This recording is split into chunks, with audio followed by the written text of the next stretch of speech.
Hi, Pete Papavasilio here. I know this experience of teaching from home has been different for everyone, but for me, I feel like it's been yo-yoing between this. I said good morning, Gil. I gotta go to work. See ya. And this. Okay, people, listen up. We gotta find a way to make this fit into the hole for this. Using nothing but that. How I've managed through this is to try to create the strongest lessons I can, considering our current circumstances. So please, allow me to start with the why of making online teaching videos. Delivering content via video can be very similar to delivering it by standard instruction. It can be multimodal by combining visuals and structures that are familiar to students and accessible to the greatest possible audience. For me personally, content that is text-heavy will not be accessible to all of my students and may be difficult for them to follow if it consists of long instructions. This doesn't mean that I believe texts and documents shouldn't be used within online teaching. For example, an interactive slideshow presentation breaking down a lesson with video and audio guides is a phenomenal way to connect with students. But in an online world, video and text should not be mutually exclusive. And finally, just one more note. Although I could do live lessons with a video feed, the reality is my engagement is quite low, and the legal realities of recording a live feed in order to share with my students later in case they miss the lesson is a little fuzzy to me. Instead, I have chosen to do lessons that build on each other, and if they miss a lesson in an assignment, they can still access it at a later time and catch up at their own pace. So, without further ado, here are 10 tips for creating video lessons. Number 1, take an online class and see how they incorporate video. See what works and what doesn't. For the past 2 years, I have been a student at the Berklee College of Music Online.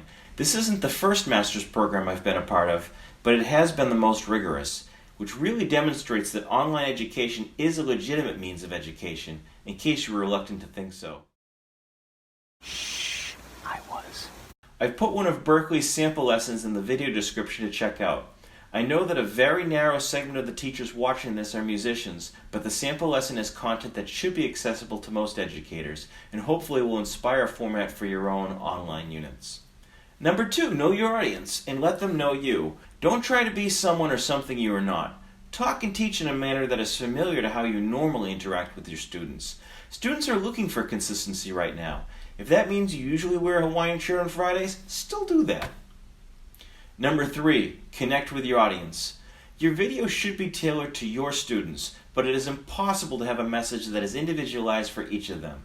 We're missing that connection of a personal greeting as you stand at your door and welcome each student into your classroom. I won't lie, it is difficult to achieve that same level of personal connection through an online format, but our greatest chance of doing so as online teachers is through video. So, observe how the masters do it. Do you follow any YouTubers? If not, this is a good opportunity to do so. Check out what works for them, and also see what you can do better. Pick a topic that is familiar to you and that you're interested in, and see what content exists and how those hosts connect with your audience.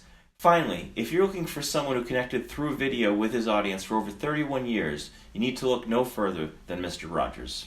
One initiative that my department has developed is posting a weekly SEL activity. Every week, a different teacher creates a video connected to SEL. This gives students an opportunity to work with teachers they don't normally get to see, and gives us the chance to reach a wider audience. This also offers a bit of variety to our students in breaking with our normal format. We introduce the activity on Wednesdays in our classroom streams so that students have a little preview of what the activity is, and then post them on Friday afternoons. This is just in time for the weekend when students face more unstructured time. Number 4, don't wing it. Would you make up a lesson as you go along in real life? I hope not. Decide your lesson's objective ahead of time and what assignments students can complete in order to achieve that objective and acquire or strengthen that particular skill. Don't be secretive about your objective. Share it with students. Outline your agenda at the start of your video, and then at the end, give a sneak preview of what is coming in the next lesson. 5. Use a format that works well for your content. I know this is obvious, but like an objective, work this out ahead of time. Find a program order and workflow that works for you. My lessons start with a webcam style opener, not unlike what you see here, which consists of a greeting, an outline of the lesson and skill for the day, a quick explanation of our agenda, and then our assignment. For teaching music production, this means I share my screen, giving examples of what we are creating, demonstrating how to do so, and then setting students off with their assignments. Which leads me to number 6, pacing. What's the average attention span of a student based on their age? What's the average attention span of an adult? We're facing tons of distractions right now. My suggestion is to chunk your content and don't be afraid to create sub-lesson videos in order to break down your material that typically would be contained within a single lesson. Pacing is a bit different in instructional videos than in a virtual classroom. And unlike a traditional classroom, you can easily edit out that dead air. Also, remember that video content can quickly become teacher-centered and lecture-heavy, since student-centered content is challenging to provide online. Which leads me to number 7, creating student-centered content whenever possible. Create content that is student-centered, that can include lessons that engage your students with family members or with peers online. Bit of caution though, consider the students who are somewhat isolated in a traditional classroom. It doesn't mean that they will be the same students who are challenged with group work online. It's possible they will feel more safe and secure working and expressing their opinions online. But consider there are students who, for a myriad of different reasons, will be reluctant to participate in online group activities. For any group work that you assign, structure roles of the team as explicitly as possible. I'd also recommend creating all your groups and roles for students based on complementing personalities and work ethic to ensure the greatest chance of success, particularly for your first online group activities. One of the keys to creating successful student-centered content is through number 8, integration. Videos shouldn't live by themselves. Connect the video to your personalized lesson content and assignments. Video can be an excellent delivery method and great for guiding a student through your lesson process, but a lesson involving video shouldn't be a passive experience. To borrow a common phrase in education, don't do all the heavy lifting, and make sure you have places in your lesson where students are in control of their learning.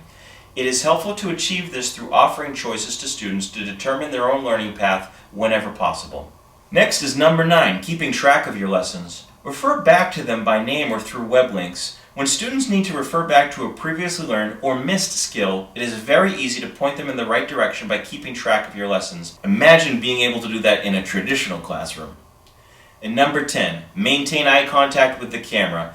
My suggestion for this is to use a teleprompter. There are many that are available for almost any kind of video setup. I bought one for my iPad that cost only $20. It's way easier than trying to read from a bunch of taped up scraps of paper and not nearly as scary as looking right into the camera and memorizing your lines.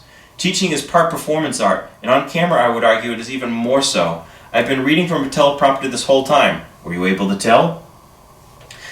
And just to wrap things up, my biggest piece of advice is to start making or keep making videos. Making my instructional videos for students is the closest I've felt to real teaching since March. I'm over 25 video lessons in now, not counting this one, and each one I make, I'm achieving greater confidence in how it's presented and in the production work. Just like classroom lessons, I am sure that the more practice you have in making online videos and content, the better they will be, and unfortunately there is no predicting how long we will need to do this for certain. I hope what you've just watched is helpful to you, and if you've enjoyed it, please consider subscribing to this channel. I have the scripts for 2 other Help Teachers Online Teach Through video lessons written, with the next being on technical considerations for making videos, followed by basic editing tips for classroom teachers. Thank you, and stay safe out there.